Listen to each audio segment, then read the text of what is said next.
कि जियां शाइयां शुइयां पई हुई ना मैनू मतलब तो सारियां खत्म है। चेहरे दियां शाइयां वास्ते एक बेहतरीन नुस्खा बनाया मतलब कि जेड़ा असां आप खुद तैयार किया है। कुछ चीज़ां जो ऐड हुई ज़्यादा नहीं, कुछ चंद चीज़ां जो मतलब कि घरेलू झटका तुम आप अपने घर के तैयार खुद कर सकते हो। इन्हें कि चीज़ ऐड हुई है थोड़ा ये टोटली A to Z गल समझाने हैं कि असा की चीज़ कर तैयार करके केड़ी चीज़ इस्तेमाल करके असा केड़ा टोटका कितना बनाया। ये हर बंदा हर औरत हर मुंडा घर के तैयार कर सकता है। सबसे पहले लैनी तो एक प्लेट लैनी है। प्लेट लैन तो बाद कुछ और चीज़ा जिन्होंने ऐड करना। दूजे नंबर पर लैना वा तो मतलब कि डब शैंपू लेना। उस बाद थोड़ा एक साइड तो कट कर लेना। शैंपू थोड़ा लैके ना एक प्लेट के पा लेना।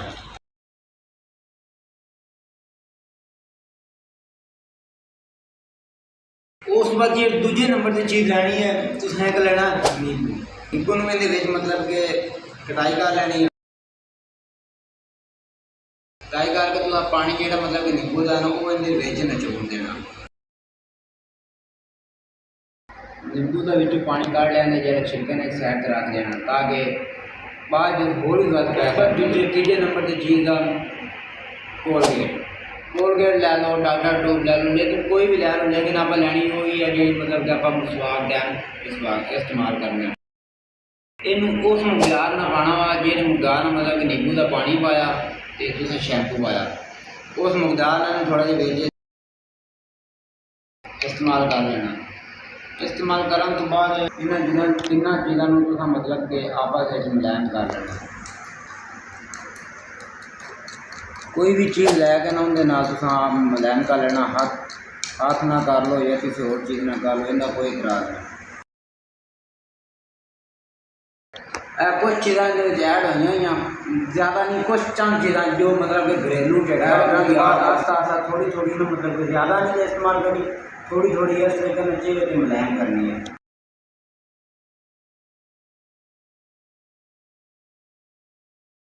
अच्छे तरीके ना क्रीम में मुलायम करके ना जिसम से ज़्यादा लगा के उस बाद सिर्फ 5 मिनट में वेट करना पैना। 5 मिनट वेट करने तो बाद कि हिसाबा मतलब कि धोना वा।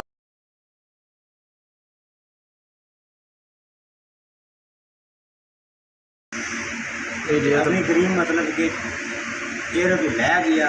इस बाद कुछ लोग कोई तरह पर जाते लेकिन जेका मतलब कि हर तरह के लोग इस्तेमाल करते, लेकिन जेका कि मतलब कि मैं इस्तेमाल करना वो है स्किन वाइट। स्किन वाइट में ये होंगे कि वो मतलब कि अच्छे तरीके ना जी मतलब कि चेहरे की लै लेना वो सारी उतार देना होंगे। साबुन इस्तेमाल करते हुए अगर ख़ास कंपनी का ख्याल करें और स्किन वाइट नंबर 1 पर जा रहा है जो कि स्किन के लिए बहुत अच्छा है। और उसके बाद अगर आप चाहते हैं कि हम इस नुस्खे के बाद और कुछ नहीं लगाना है तो बिल्कुल कुछ भी नहीं लगाना। अगर आप चाहते हैं कि हम कुछ ना कुछ और क्रीम इस्तेमाल करें, काफ़ी तरह की क्रीमें हैं, काफ़ी नेट वाला क्रीमों का भरा हुआ है, लेकिन आप अगर चाहते हैं घरेलू नुस्खा जो बेहतरीन सस्ता और आसान वो है सिर्फ फेयर लवली।